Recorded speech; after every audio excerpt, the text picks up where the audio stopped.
Hello everyone and welcome back to another video. Today we are going to talk about quantifiers. More specific, we are going to talk about all of, everybody, everything, must and must of.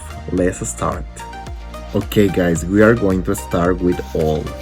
We are going to use only all with general statements. For example, we can say all nurses at the hospital are busy. We are referring to a general group of people, or we can say things as well, but we are referring something very general, not something specific. That's why in those cases we are going to use all. It's important that in those and with all and all of them we are going to use plural or uncountable nouns. Okay, so with all of them we are going to change because we are going to talk about something that is specific. In this case, we are going to emphasize in a group of people or a group of things that we want to say. For example, we can say all of us believe that it is true. What we're saying, that a specific group of people, that in this case it is us, we are thinking that something is false. So we are specifying that a group is false. So just to recap, all with general statements and all of them with specific statements. We are going to continue with everybody and everything. This is something very easy. We can say everybody to refer a group of people, like all people in general, and everything to all things. I'm gonna give an example. We can say everybody is waiting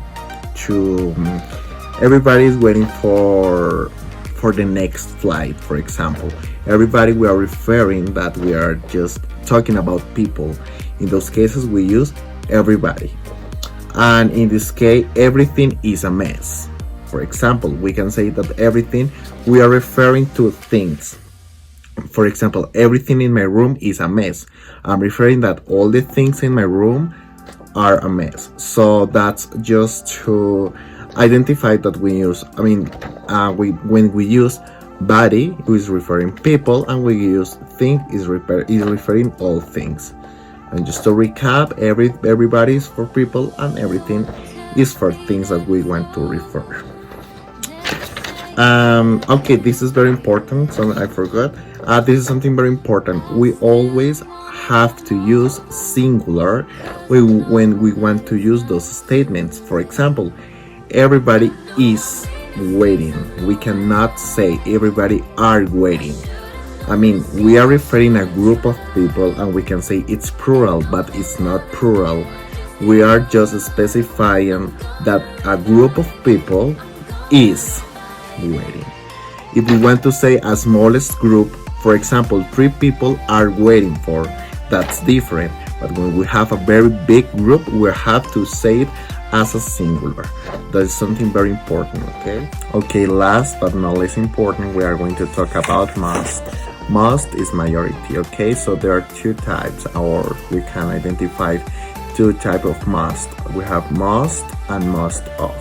When we only use must, we are going to talk about something very general. We are not going to specify anything. Just we are going to refer to a very big group of people. I have an example. Most of people use public transportation. I'm saying that a very big group of people is using a service. I'm not specifying anything. So that's something very picky and something very important in this point, that we can differentiate if we are talking about something general or something more specific. In another hand, we have must of. That is something more specific. So in this case, we are going to specify a small group of people that is doing something. For example, most of the students didn't attend the class. So in this case, we are referring that most of the students, we are not referring now as like a big group of people in a country or in a city. We are referring students. So in this case, most of the students didn't report or attend a class. So we are referring just the students, not a very big group of people. Okay, guys, so that's the explanations of everybody, must of, everything and all. So I hope you understand this topic. It's very easy. It's just to differentiate if we are talking about something general or we're going to talk about something specific. Just be careful with the sentence that we are referring to. Thank you very much.